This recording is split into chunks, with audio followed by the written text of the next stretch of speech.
Welcome back into the Lions247 Podcast. It is the postgame edition, the first one of many to come here in 2023. And I'm Tyler Donahue. He is Daniel Gallen, and we are fresh out of Beaver Stadium. And we are also somewhere in between last night and this upcoming morning. Not sure where we fall in between those two things right now, Mr. Gallen. But what I do know is that whenever there's one of these postgame podcasts, and we got to do it late, it's a lot better to have a lot of shiny, fun things to talk about than stuff that we don't want to discuss and things that we're kind of dancing around topics after losses. And, Penn State never in danger here, maybe not necessarily go for launch in the first half like some people would have hoped.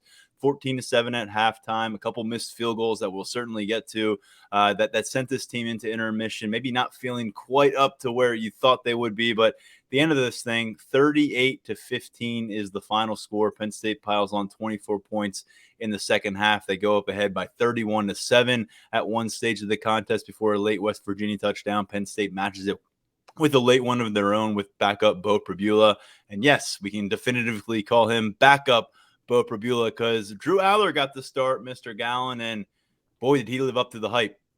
Yeah, it was something that I think we'd all been waiting for. To get the official word. I think we were a little worried today. Would there be a national report? Would there be an exclusive somewhere else? But it went right up until, sometime in the 7:00 hour when they put the starters on the board and it's going through everyone. And you get to quarterback at the end and it's Drew Allar. I think we've been waiting, a year for this, to see what this looks like. Basically, I think we've been waiting essentially a year since that Purdue game.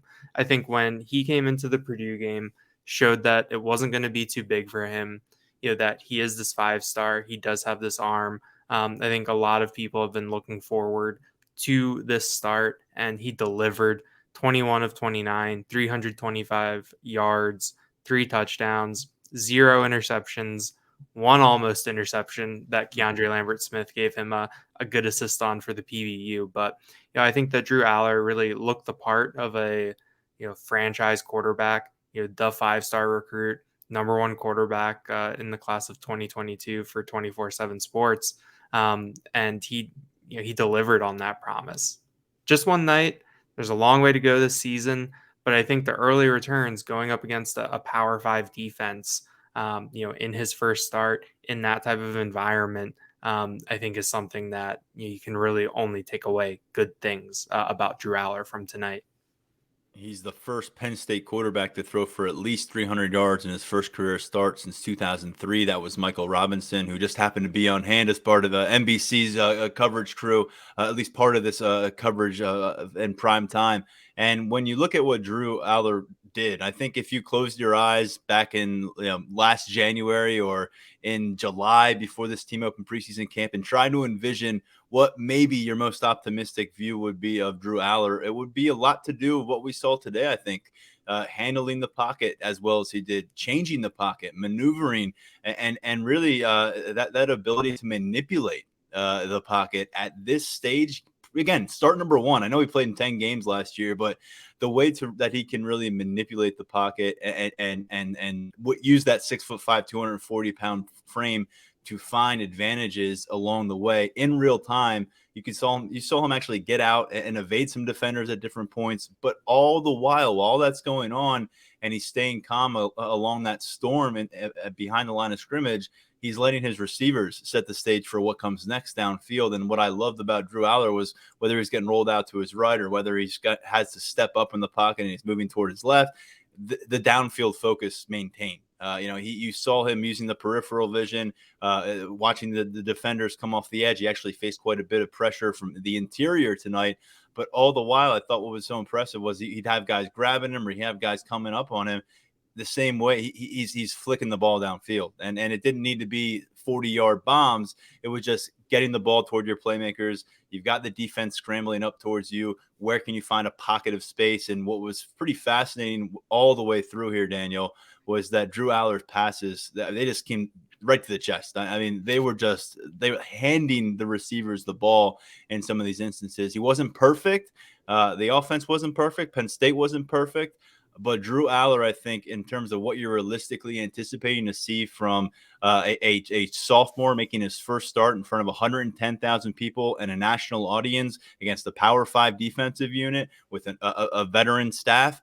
Yeah, I think you'll take this and you'll take it every day of the week. 325 yards, as you said, those 3 touchdowns. He has a few mistakes to learn from here, but overall, we'll see. Saturday, we didn't get to watch as much football as a lot of our listeners out there, but I don't know how many quarterback performances you're going to find where you can say, whoa, this projects at any level of football and it's going to work for you. There's a lot of nice quarterbacks across college football that you say, yeah, it's done. When he's 22 years old, this journey's over at quarterback. Drew Allar, you can just imagine in, 35 years old, what Drew Allar could be doing with the football. And we got a really early glimpse right now of a relatively young stage of a really special quarterback talent. The one thing that James Franklin talked about in his post-game press conference that you alluded to earlier was the fact that Aller had his eyes up pretty much the entire time, that he's moving around in the pocket, he's scrambling a little bit, but he's always looking downfield. I mean, he showed it on the 72-yard touchdown pass to Keandre Lambert-Smith, but when right before we left the press box, we watched the sequence that led to Penn State's second touchdown. And he has this 18-yard completion to Harrison Wallace where, Aller is about to scramble. I mean, he's gaining speed going to the line and he just stops on a dime and just rifles it in to Trey Wallace for a good gain. And then, a couple plays later is rolling right and just delivers a very, very nice pass to Keandre Lambert-Smith on the run for a 30-yard gain. So I think that really opens up the possibilities for the offense. I think that when you're a defensive coordinator plotting against it, that he might not scramble. That if you're a defender, you have to stick on your man when you see him moving around back there. He's not going to bail out. He's going to stand in there. It's that poise, that composure that James Franklin has really been talking about since the Purdue game a year ago. So that's something that I came away very impressed by. There are some things to clean up front, that pressure, maneuvering around it, some of the stuff on the offensive line. But I just came away very impressed. I mean, I think that you talk about hype and expectations and everything, and it's very, very hard to do that, to live up to that, to fulfill it, and sometimes even halfway fulfilling it. And I think Drew Allar did a great job tonight of rising to the occasion, of showing what he can do, and not being overcome by what was a pretty big moment. And I think that a lot of us would it'd be hard to do. I mean, obviously, they talk about guys being built different and everything, but I think that Drew Allar, when you talk about the poise and the way that he approaches things, and he said that he wasn't nervous today, he was just anxious to play. That's what he wanted to do. He wanted to go out there and play finally.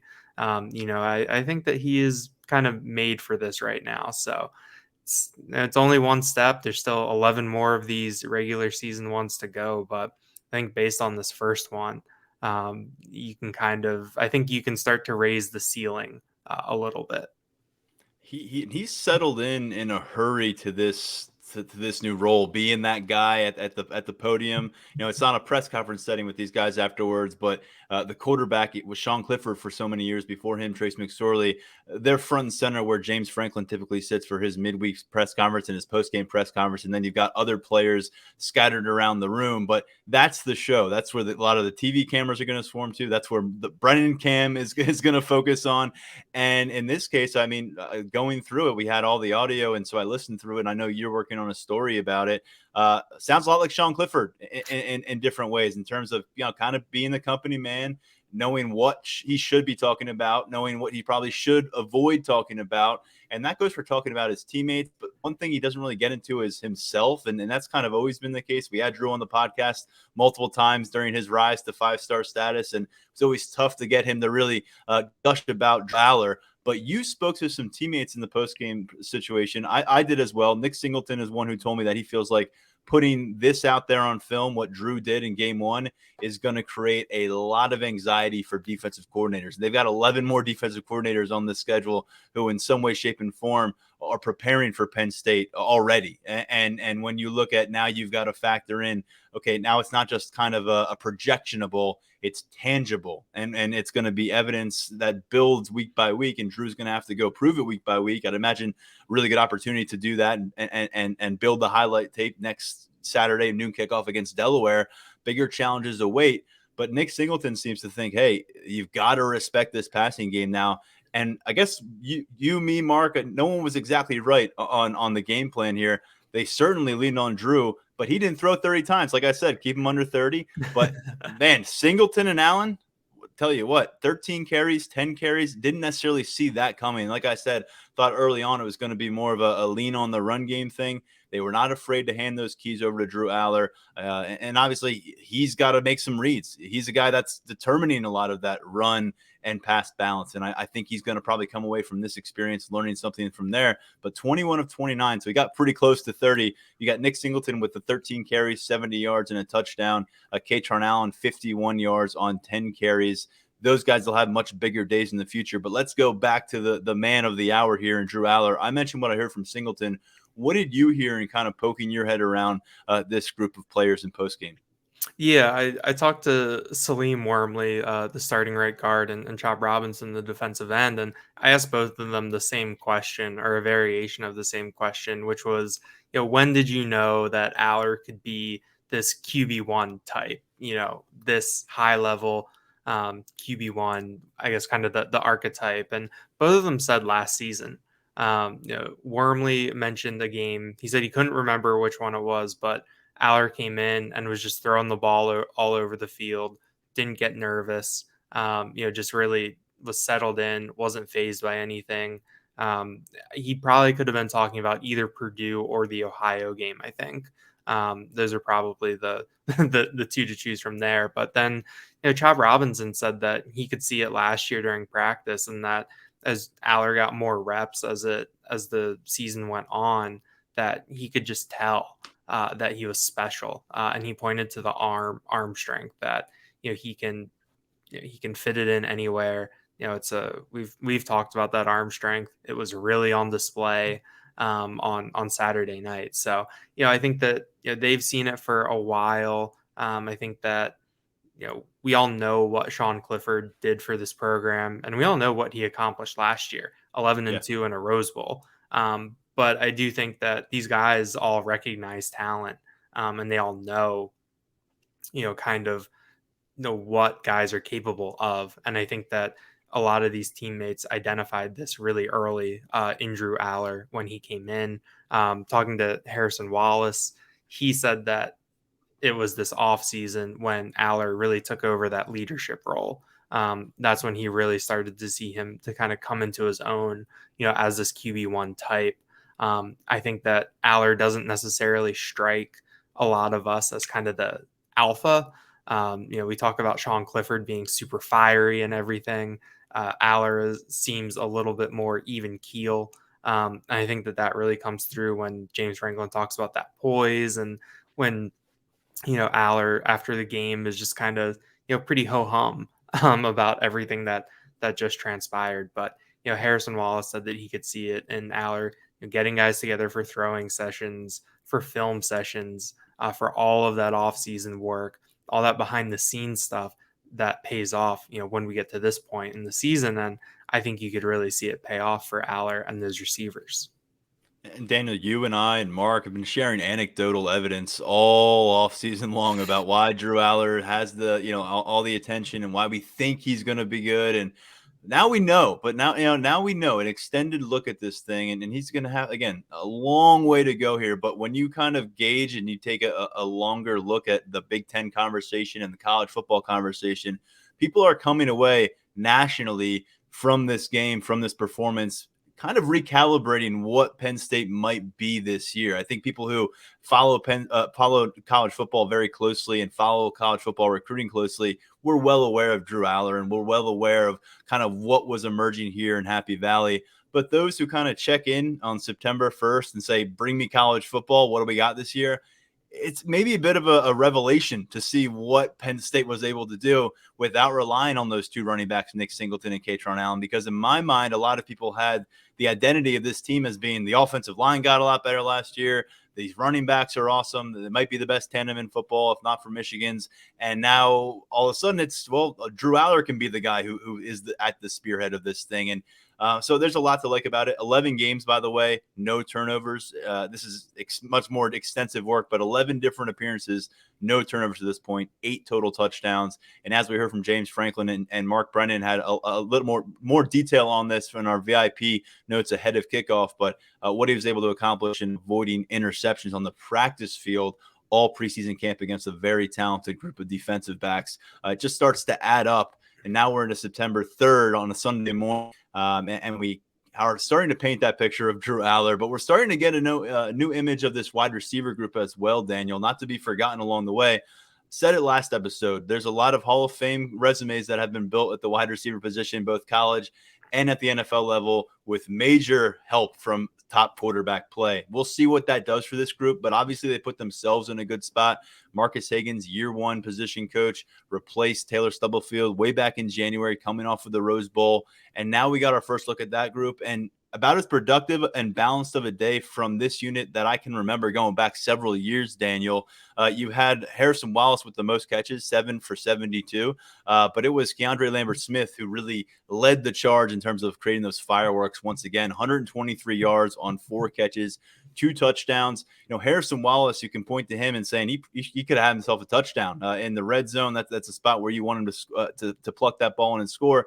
Keandre Lambert-Smith, I know probably in real time, a lot of people were saying that's a bad drop, but I think James Franklin was pretty pointed in this post-game press conference and assigning more of that blame to Drew Allar's ball placement. He talked about Drew being pressured. There was that slant pattern, though, where if Keandre Lambert doesn't have to kind of reach back against his momentum and reach down to try to grab that ball, and which he was not able to do, if he catches that ball in stride, I don't think that defensive back is catching him. I think he ends up with about 200 yards and 3 touchdowns today, which is nuts to think about. But look, he's been calling himself Big Play Dre for a long time, for years now. And I think there's been moments where maybe he didn't quite believe in himself, game to game, moment to moment. This is the kind of matchup and moment for him, building off these things, Daniel, where we're starting to believe it. I'd imagine he started to believe it. And before I toss it to you with your comments on Keandre, just this stat line is remarkable. The first 11 games last year as a junior, 16 catches, 182 yards, 2 touchdowns. The last 3 games now for Keandre Lambert-Smith, the Big Ten finale last year, the Rose Bowl, and now this opener, 12 catches for 331 yards and 4 touchdowns. That's efficiency right there. Wow. Yeah, I think that this linebacker We'll get to the linebackers. Yeah. This wide receiver core, I think coming into it, there were a lot of questions. And I think coming out of tonight, I think it really changed the complexion a little bit of how we're looking at things. I thought it was interesting to see Trey Wallace in more of that possession type role. I feel like 7 catches for 72 yards that's a very Parker Washington stat line, like where you come in, you're over the middle, you're getting open near the sideline, you're moving the chains. I felt like Harrison Wallace did a very, very nice job of that tonight. Whereas coming in, I kind of really viewed him as, all right, we're going to see him go vertical more. We're going to see him stretch the field, that athleticism, that kind of reputation that he had. But, I thought that kind of shows where he's improved and how he's developed. But, Keandre Lambert-Smith, I think you can classify him now as a game breaker with that kind of talent. And the fact that he's done it in 3 straight games and 3 games that are over like a very long period of time, because you had a month between that season finale and that Rose Bowl. It was 8 months since the Rose Bowl today. And Daniel, with Keandre, that means he has a lot of time to think about it, right? Yes. I mean, and we know what Keandre, like that. It always comes up. It's been position coaches. It's been James Franklin. It's been Keandre himself. It's just the consistency, the mental thing. We're not making this up. So with Keandre, you give him a month to think about that performance against Michigan State. You give him a full offseason to think about starring in the Rose Bowl. and he produces this. And so you gotta start giving him the benefit of the doubt, it feels like. Yeah, definitely. Trey Wallace said that Keandre's out to prove a point this year, which I think that factors in with talking about him thinking about all these things. I think that he's someone who hears a lot, and definitely internalizes that criticism. And I think that he also recognizes the situation that the room was in, where you lose Mitchell Tinsley and Parker Washington to the NFL. And last year, you never really had that clear number 4 step up. I know that Harrison Wallace and Omari Evans got a lot of run, but you wouldn't consider them to be really, really in that rotation as featured guys. So, I think that he really took it upon himself to work this offseason. I also think that Drew Allar is the type of quarterback that plays into Keandre Lambert-Smith's strengths a lot, with the ability to stretch the field with that arm, where if Lambert-Smith is open downfield, even if it's in kind of a tough spot, Drew Allar probably can get him the ball. So I think that coming out, super impressed with Keandre Lambert-Smith, pleasantly surprised by Trey Wallace, and then very surprised by Malik McClain. I think that was the guy that really flew under the radar. I think that a lot of attention on Dante Cephas, who we saw get some run tonight, caught a ball, dropped a touchdown pass. But Cephas was the one with what he did at Kent State. Also a guy who's from the state coming home. I think that there is a lot of good reason for excitement about him. And then Malik McClain, he comes in and 6'4", I think in low 200s, different body type than what they have in the room. And we heard right away, good things about his personality. But then as spring went on, it was still only hearing about his personality from the players and stuff. And it started to be, it's an adjustment period. That was the go-to line for a lot of people. It's an adjustment period. It's a new offense. And he spent 2 years at Florida State. He started 9 games as a freshman. But when you start hearing, oh, it's an adjustment period, and then we've heard that about Dante Cephas, it just places a guy in a bit of a holding pattern in the way we report on them and kind of the way that we project the role. With McClain, though, it sounded like there was generating genuine momentum, especially during the second half of this preseason camp, in terms of him just finding his footing and a rhythm within Mike Yurcich's scheme, and I'd imagine under the supervision of Marcus Higgins. And you're right. I mean, he looked fluid out there today. It didn't look like he was forcing anything. And when the ball came his way, he did something with 4 catches, 58 yards, and a touchdown. Yeah, that 25-yard catch and run, gets by a defender. He just looked really, really good out there. And, honestly, that was something that I wasn't really expecting. I had kind of, tucked him away and just kind of that mess of depth Right. outside receivers.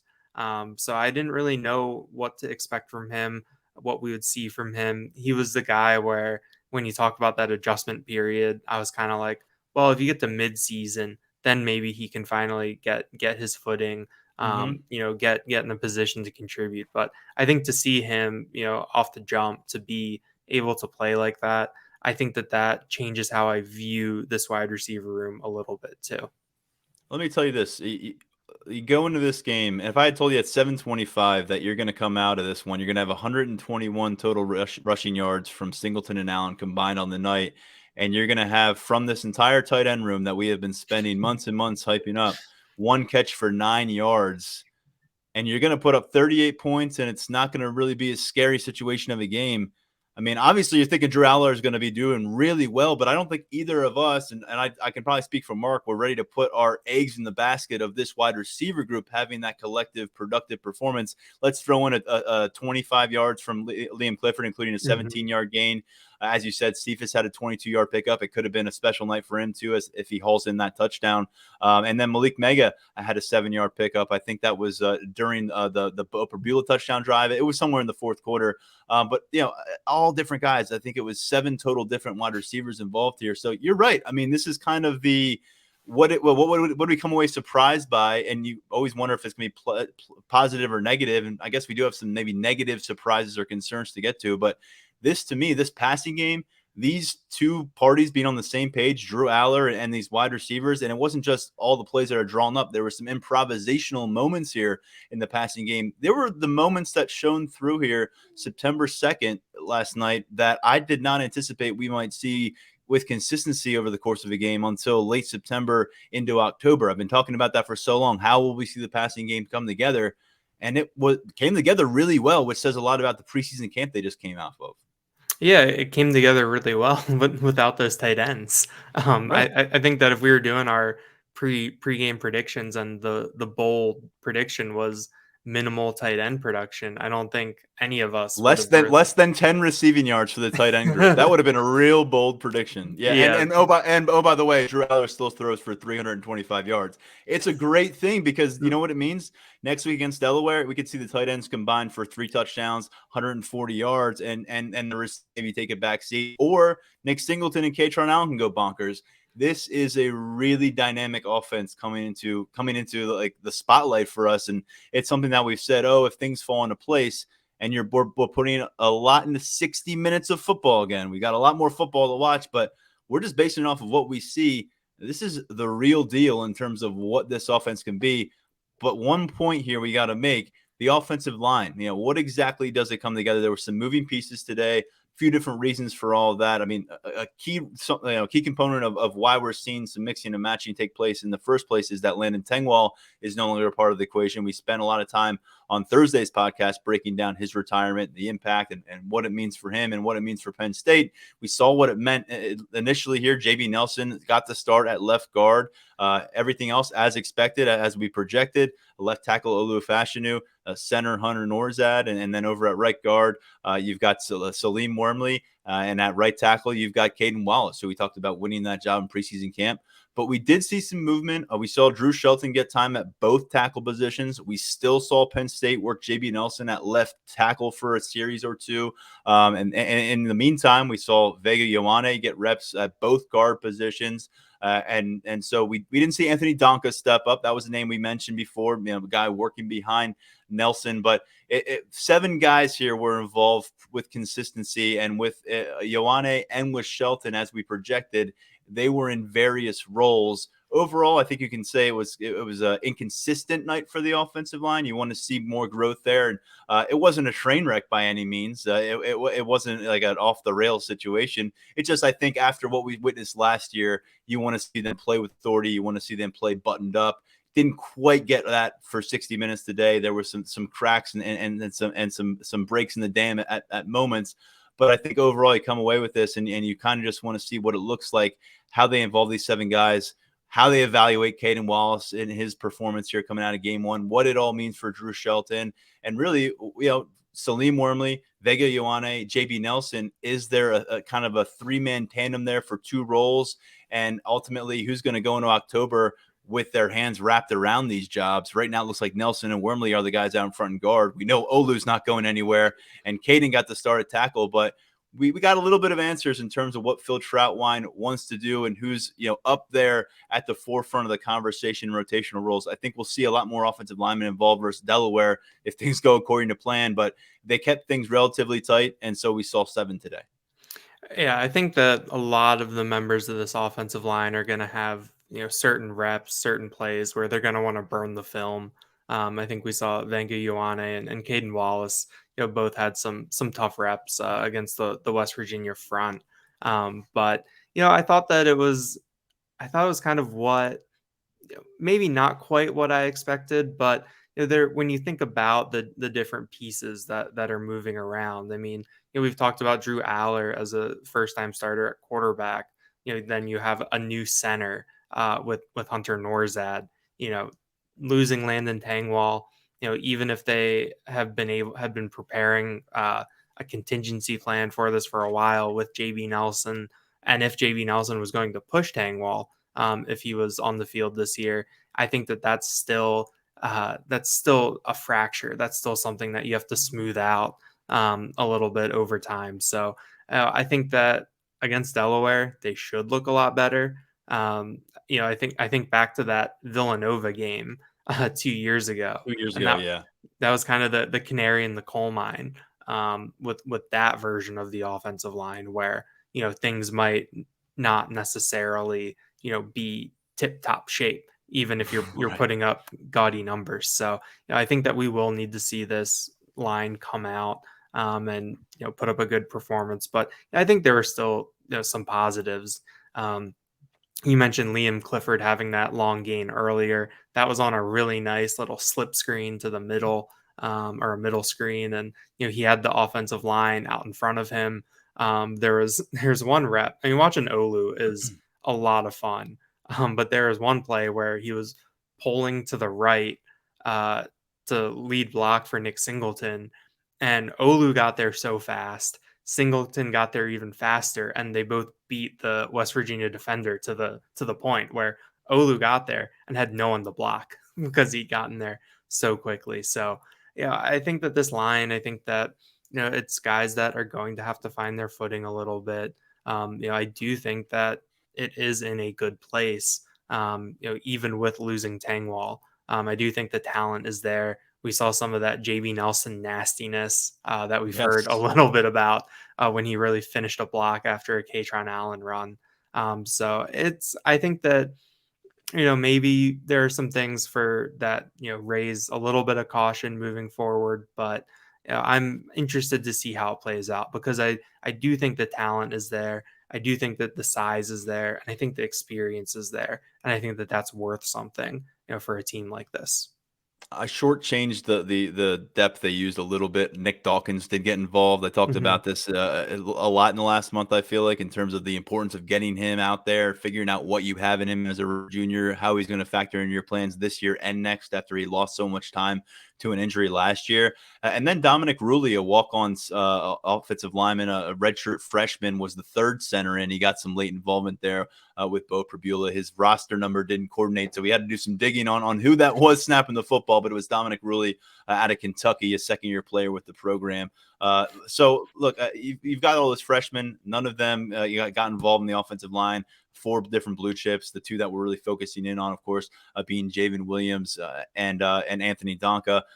In freshman terms, though, before I totally forget to mention it, making their debut, you had Jameel Lyons, who I missed actually in live action. So we'll get a chance to see that one on the rewatch. But Jameel Lyons, Bo Prabula is a redshirt freshman, but he made his debut. Tamir Robinson was out there, linebacker. Tony Rojas out there, Zion Tracy, and Elliott Washington at cornerback. So we didn't see I almost said Storm Duck. We didn't see King. We didn't see King Mack. We certainly didn't see Storm Duck either. But we didn't see King Mack, who has that green light at the safety position. Think he can be a factor on special teams as well. And we didn't see a few other guys. Cruz right past us at wide receiver, which says a lot about the kind of night it was. Omari Evans. I mean, this is a guy that starter quality, whether he starts or not. Viewed as a guy who's going to be one of the 4 or 5 components, and maybe that list grows now. And Omari Evans is maybe shaking his head and saying, "Oh no, this just got a lot more competitive in this room." And I had to watch it all. We're not sure what happened with Omari Evans. He was listed questionable on the new status report that these teams have to put out a couple hours before kickoff. We're all getting used to it, including the programs. In this case, it was very helpful, though, because not only did we learn that Omari Evans was potentially in doubt, he was out there in pads, by the way. He went through warmups. I did note to Daniel that he seemed to be much further back in the wide receiver drill pack than you would have imagined for a guy who had a pretty prominent role, had a really strong spring camp, a good preseason camp. He was kind of like the 7th or 8th guy running back there. So it said a little bit about maybe where he is. Then 3 defenders, though, were ruled out on this list. And so you had, kind of had to shake up your anticipated lineup for this defense a little bit, especially with what the cornerbacks were going to do, because no Daquan Hardy. We know how valuable he's been in the slot coverage role, 3rd-year starter in that spot. He's also a guy who's going to factor in a bunch for you on special teams. And then you've also got the 2 defensive linemen missing. Josiah Izzard, we mentioned he's one of those defensive linemen who's bulked up, has looked the part, really played well last season when he came on after missing the first month of the year. We still don't know why he missed that first month of the year, but he did.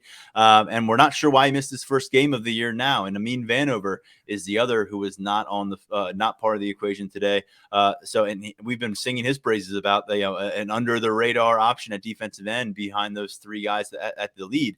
So 3 primary components. I think you could probably say 3 of your top 20 to 25 defensive players as we've laid it out here going into the season. surprisingly and kind of disappointingly, the question never came up in James Franklin's press conference about why those guys were not available for Penn State today. But we'll take care of that on Tuesday early in James Franklin's press conference, I think. Between now and then, don't have a lot of clarity for you. And in this case situation, I'm not going to promise that we'll get a lot of clarity. But Daniel, three significant losses, and maybe we have to account for that when the defense was maybe a little bit slow out of the gates, as slow as you can be in giving up only 7.5 points. Yeah, I think that you look at the guys that you're missing and the body types. I mean, we've talked about how Izzard has bulked up and is one of the bigger defensive tackles. Amin Vanover is one of the bigger defensive ends. I think that changes the formula a little bit up front. We did see some Zariah Fisher rotating in, and I think that kept that defensive end rotation a little bit tighter without Amin Vanover in there. But then, we saw a lot of Devon Elise, Hakeem Beeman, Zane Durant, not necessarily as much Jordan Vandenberg as I thought I might see. He's someone to definitely keep an eye on. But I did think it was interesting in the secondary, how the calculus changed without Daquan Hardy in that slot. How Penn State approached that, because there isn't necessarily another kind of true slot.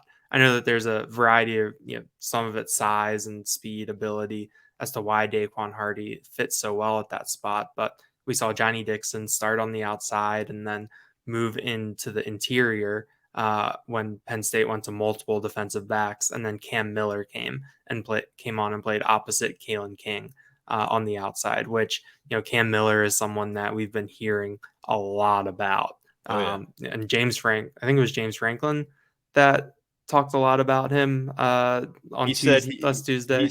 He said he basically is like the ultimate, like, if you want to improve and you want to really do it, like, just follow this guy's lead, and because he has the path, and he's a year 2 guy that we've heard a ton about. And if this cornerback room wasn't so impressive, he'd probably be a starter, and he'd probably be a starter in a lot of different Big Ten campuses right now.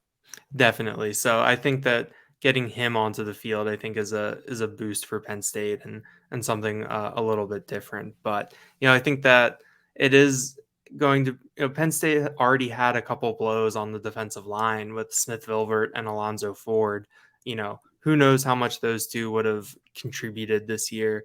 We know that Vilbert didn't play at all last year, and that defensive end room definitely would have been facing an uphill climb. Ford was adjusting to going from Old Dominion to Penn State. But I do think that, it thins the herd a little bit more there. But I thought that Penn State, for the most part, came out of it okay. There are a couple runs here and there where that kind of raise your eyebrows. But I thought that defensive line held up okay without those key contributors. And I think overall the defense held up, even though there weren't those super, super splashy plays that maybe we got accustomed to down the stretch last year. Yeah, I came away thinking that Garrett Green's a pretty solid, Big 12 quarterback. Yeah. That he's gonna go out and probably do some damage against some of the defenses he'll face. I'm sure he'll be glad he doesn't have to face Penn State's defense again. And based on West Virginia's schedule, I don't think there's really going to be a lot of teams that are really close to on par with what the Nittany Lions put out there defensively. So I know James Franklin made it a point of emphasis a few times during this press conference to tip his hat to Garrett Green, who came away with 71 rushing yards and a touchdown. Not as efficient through the air as he probably wanted to be, 16 of 27 for 162 yards. Point to this going into the game, just don't see the playmakers across the field right now with where West Virginia is at in their program development. I think they've got a pretty solid stable of running backs, and right now it looks like a one-man show with C.J. Donaldson. I thought maybe we'd see other guys involved there, but Devin Carter did flash, the former Penn State commit, who they ultimately replaced pretty quickly with Malik McLean. So you feel good about that swap as well right now. But Carter had 90 yards for them, but we just didn't really see anyone do it through the air. And I think you got to factor all that in, saying Penn State, it wasn't the fireworks night like I predicted. I said they'd have 3+ turnovers and they'd produce 14 points. You thought they'd have 5 different guys with a sack. They didn't have all that, but they still kept West Virginia to about 300 total yards. That's a pretty good total, especially when you got a team trying to play catch up late. They held them to 4 of 14 on third downs, which they were particularly tightening up on as this game moved on in the second half, and they started to get a clamp on this game. They were getting this team off the field on third downs. They had 3 sacks, not a gaudy number there. But overall, they avoided penalties too. We didn't see them picking up defensive penalties, whether it was mental mistakes and doing stuff that's too chippy after the play. And sometimes you need a reminder of that week one, what your parameters are and what you need to remember about sportsmanship and all that. We didn't see anyone go out of line. And so that was good. And you didn't see anyone make fundamental errors and penalties. And there was no obvious burns. The one play where you're like, well, that was a broken play. What was on that touchdown drive for West Virginia earlier in the matchup in the first half? Devin Carter busted play. It felt like the ball was in the air forever, almost like a punt of sorts. But no one could close in on it from Penn State, and Devin Carter got the ball, and they were in business moving down the field. But 14-7, you think, okay, if West Virginia's got a little offensive life and they can build off of that, maybe Penn State's in trouble. But even when it's 14-7 and Penn State's missing field goals, and then it's 21-7, and you're trying to see if Penn State can pile on points, I'm just trying to the whole time I'm wondering, where's West Virginia get to 22 points? I just couldn't see that coming. And I think we got to remember, I look, judging by our message board and by social media, which are the two great places to go to after games, win or lose, to try to figure out what the community is thinking. It feels like there's some angst about the defensive unit, probably the front seven, because we've been promising this ferocity and we've been promising all this production. Didn't get all that today, but you held West Virginia to 15 total points. The last 8 of those were in garbage time. And I think you come away with Manny Diaz being able to do a lot of corrections, a lot of notes. We'll see if they get these veterans back, what the timeline looks like that. But you think reinforcements are along the way. And I lied. King Mac did get involved. So let's also point to the fact that you've got these freshmen, you've got burgeoning talent that we're going to start to see taking on, shapes, forms, roles within this defense in the weeks to come. So not the most glamorous start to this season for the defense, but I think they'll take it, and I think they can work off of it. Yeah, and I think one thing that it's worth remembering, and that I think I was getting caught up a little bit in it too, because I definitely sold Garrett Green short coming into this game, where I wasn't really expecting him to be able to do much of anything, but he did prove to be a bit of a problem with his legs. Is that West Virginia, it's still a Big 12 program, it's still a Power 5 program. Even if they are, as we talked about in the preview, kind of devoid. Their O-line is good. Their O-line is, Yes. I feel like I keep talking about their lack of skill positions. They could be a problem in that conference if they did have legit skill position, because they got a legit offensive line. I don't know where they stack up in that conference, but I'm going to say that they're going to be in the top third, at least in terms of offensive line in the Big 12. And probably through this month, they're going to be, or through the first 6 games of this season, really, they're going to be one of the better offensive lines, if not the best offensive line that I think this team's going to face. Yeah, and so I think that it's not your classic easing into the year game, like you saw in the past with, Kent State or Buffalo or Idaho or anything like that. So, I do think that you have to recalibrate a little bit, that even though it was a non-conference game to start, it wasn't like opening at Purdue or Wisconsin the past 2 years. So I think that, I had to do that a little bit too, where I was like, oh yeah, this still is Power 5. It's still a Big 12 program, even if it isn't necessarily in the upper half of that conference, or it's a team that is, destined to go 5-7 or 6-6 or 7-5 with a coach playing out the string. Like, there's still talent there. There's still, it's still game one. You can do wrinkles. I think Drew Allar said that, there were things that they weren't expecting to see from the West Virginia offense, or from the West Virginia defense, and then the West Virginia offense, I think, tried to throw some wrinkles in there as well. So, I think that this defense, it's kind of, what are we going to see these next 2 weeks? Then I think we'll get more of an indication of how things are going moving forward. Well, Daniel, one name that we didn't really jump into, and there weren't a lot of like singular star performances. I know people were maybe looking for one from Abdul Carter. He did come on strong. He had that sack on they had the Prowler package with 7 defensive backs, countering a 4th down situation there where West Virginia's in desperation mode. Abdul Carter comes up with a sack. I think he's got a good chance to hit 10 sacks over the course of this season. That's why I picked him as the team's defensive MVP, and I think he's going to be an All-American. Had a couple of pressures today too, but really the guy, if you want to look at stuffing the stat sheet that we pointed to, you did specifically as the defensive MVP in your post-game recap at Lions247.com, was Curtis Jacobs, who's a senior, a third-year starter, and quite frankly, a guy that we probably don't reference enough here on the podcast. Yeah, I thought that Curtis Jacobs had a very nice night, especially when you're going up against a running attack that is able to get into the second level, an offensive line that is opening up holes. And Curtis Jacobs did a couple different things tonight. He started the game at the Sam, playing a little bit more in space. Then we saw him at the Will at other points, working in the box. We saw him blitz. He just has that athletic profile where you can put him at a couple different spots. And I think that he's an intelligent football player. So he'll be able to make things happen. He'll be able to make it work. So, I thought that he had a very good game. He had his sack came at a good key point where he got Garrett Green down when Garrett Green was trying to escape. It is kind of crazy that someone who was a 5-star recruit, really, really high up there, can feel almost underrated at this point in his career, and someone that we're not talking about too much. But I think that he's shown up a couple times. He had a couple games last year when it was a bigger spotlight and he rose to the occasion. I think that he did that today, and was kind of the guy. It seems like with defenses, every game there's a guy who's just kind of everywhere. And today that was Jacobs. Yeah, 10 tackles and a sack, and this is following up a Rose Bowl performance, so he was very active that day, and of course, he was excited to be coming back for a 4th year at Penn State. We were wondering what that decision might be coming out for the former 5-star, off to a good start as a senior. And Daniel, he got the game ball on defense. I'm pretty sure you gave it to Drew Allar on I haven't had a chance to read your work. You probably haven't had a chance to, but so that we spent the first 10 minutes of this podcast, so we probably don't need to rehash what Drew did.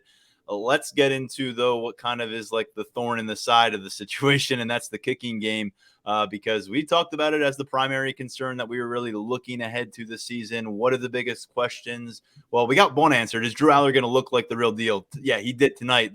Another big one we had was, can you make field goals, especially the ones that feel like simple field goals? Just get the 3 points on the board, walk away. This is an offense that should be scoring a lot of touchdowns this year, but when you can get them done, especially within that under 45-yard range, get it done. Well, today, Sanders Sahadak was the first kicker involved, hit a couple extra points in that first half, but in the final 2 minutes and 10 seconds or so of the first half, things really went awry for the redshirt sophomore. Missed 2 field goals from inside 40 yards. I believe it was from 38 and 34 yards out that Sanders Sahadak, both wide right. Either one, you're looking at a 17-7 lead or a 20-7 lead over West Virginia at halftime. I think from a psychological standpoint, to send the Mountaineers into the locker room down by multiple scores versus just one touchdown difference, I think that can do something for you. He wasn't able to provide that for them. And next time we saw Penn State have a kicking opportunity on an extra point, it was Alex Felkins involved. And then they brought him out again for a short field goal later in the game. It was that 25-yarder. Yep. He connected there. So, again, it wasn't really all that complicated for Alex Felkins, but he didn't do anything to hurt himself or hurt Penn State. Unfortunately for Sanders Sahadak, and who was trying to make his case to be the kicker here, not just for 2023, but maybe for the next 3 seasons potentially, we don't know what we're going to see him next. I mean, James Franklin didn't get into that timeline after the game. He said he's got to evaluate. They won another whole week of competition. I think we can just qualify this as a competition that didn't get solved in preseason camp, because James Franklin made a pretty good point when he was asked how close was it in preseason camp. He said close enough where we determined if he didn't get it done early, we wanted to see what the next guy could do. So Alex Felkins, for those who didn't get the memo this offseason, came on board as a walk-on addition to the roster. He was at Columbia in the Ivy League school for a long time. Not a very good field goal conversion percentage there, but got it done in a lot of different ways for them. Kickoff specialist as well, was there for a long time. Their all-time leader in points, and he's come here now, and this is not a battle you want to be having, Daniel. It's great to have a lot of position competition going into the season. Safety, you'd love it. Defensive end, that's awesome. Even some spots on the offensive line. Wide receiver, great. But battle it out. You do not want this to be some kind of circus sideshow going on while you're trying to be a college football playoff contender. It won't end well. Yeah, the specialists it's one of the positions where if someone hasn't asserted themselves and you have the battle continuing into the season with the inconsistency, it just kind of turns into like you said, like a thorn in your side a little bit, because a lot of other positions you can rotate, play multiple, whatever. But when you're the kicker, you're the kicker. And we saw Sanders Zahadak miss those 2 field goals, and post game James Franklin even said that I think he worded them as not very challenging kicks. Yeah. When you Yeah. factor in the distance, I believe one of them was straight on, and then I don't think there was really any wind inside of Beaver Stadium 68 tonight. degrees. Yeah, Yeah. it's concerning. Yeah, so it'll be. I think we're going to see both of them for in the future. The way that James Franklin phrased it is that early in camp, Alex Falcons had the lead, but Sanders Zahadak closed, very well through the end of camp. And I think James Franklin said even in the past week, and kind of put himself in the position to be that first kicker out. But it was so close that if Sanders Zahadak isn't getting it done, go back to Alex Falcons. And the way that Franklin kind of termed it, it did kind of sound like that. If Alex Falcons isn't getting it done, then maybe you can go back to Sanders Zahadak. And then there's also Ryan Barker, the walk-on freshman who just joined the team at the beginning of fall camp, who looked pretty good in our looks in August. But I think that this is something that you don't really want to be lasting too far into the season. When you're at this level of college football, games are won and lost on the margins. You left 6 points out there today. I think about that Michigan game 2 years ago. Penn State lost it by 4 points. I think Penn State left 4 points on the field that day with some kicking issues. So, you can't really afford to lose points like that. You're not going to be able to lose points like that against Ohio State or Michigan, or if you see someone in the Big Ten title game or in the college football playoff. You want to have that stuff really, really locked in, locked down, so that when you send someone out there, you know what you're going to get. And it just makes things easier for the offense, for the defense, for the coaching staff. I think when special teams is really clicking and really moving, it just really helps the rest of the team on a couple different levels. Individually, these 2 kickers are in very different situations. You've got a walk-on grad transfer from the Ivy League who's down to the end of it with his college career, and then you got Sanders Zahadak, who is in year 3. He's a redshirt sophomore. He was considered 247 Sports' top overall kicker prospect in that class of 2021, and he's got a boatload of eligibility ahead of him, but he's on scholarship too, and it's not ideal to have a scholarship kicker as a backup on your roster. That's usually not where you find these guys, especially when you only have one of them. So very different situations here where you've got someone trying to launch a long-term career with the Nittany Lions, and then someone else trying to bring their career to a nice conclusion. And they're front and center. And as you said, we don't know if these first few matchups of the season are going to be hanging in the balance to where you can point to a missed field goal and saying that just cost you a chance to go to Indianapolis in December. But there will be games where that will be the case, and you will see if they have it figured out, because they don't have it figured out just yet. And I think that's very clear based on James Franklin's comments, and they're going to be working on that in the week ahead. Daniel, I think we've gotten to just about everything we wanted to hit on. Is there anything that we may have forgotten on, that I may have missed, and that we got to get out in this episode? I thought of something earlier to bring up, but it's 4:10 right now, so I think I think it's all slipped my mind. But it was great to be back in Beaver Stadium. We hadn't been back there since November. To see that many people, I think they said 4th largest crowd in Beaver Stadium history. It is pretty cool to be back in there, to be back in college football season. And I think that with what we saw on Saturday, I think it's going to be a pretty fun ride. Well, as you said, this is I think we both agreed before the podcast. It's a strange profession at times. This is one of them, when you're recording a podcast where most of your listeners are asleep, and some are out in RVs by Beaver Stadium as well. But it's 4:10, as you mentioned. We've got some work to get back to. I'm not sure whether I should get ready for bed or get ready to make my kid breakfast, but this is the life we chose, the life we live come Saturdays in September, in October, in November, and we're all about it. We got a noon kickoff next week. You've got an 11 a.m. kickoff to cover out in Illinois the following week, and then we're back in Beaver Stadium for the whiteout later this month. So another primetime game, but what a fun way to start this thing off. fulfilled a lot not concerns, but just a lot of conversation that led up to this one about Drew Allar. And I think it's great for him, great for everybody that we can kind of rip that Band-Aid off and saying, what's it going to look like? What's it going to look like? Okay, we know what it looked like Saturday night, and now we can build off of that. And Penn State certainly got to like how that Drew Allar era began. Daniel, you're a pro. Appreciate you hanging out with me late into the night and early into the morning, whatever we're going to call this. And to our listeners out there, really appreciate it. You can catch us every time after the game. It'll be a lot earlier coming your way next Saturday. But we've got another episode coming your way on Monday. We'll be back each Monday into these game weeks now.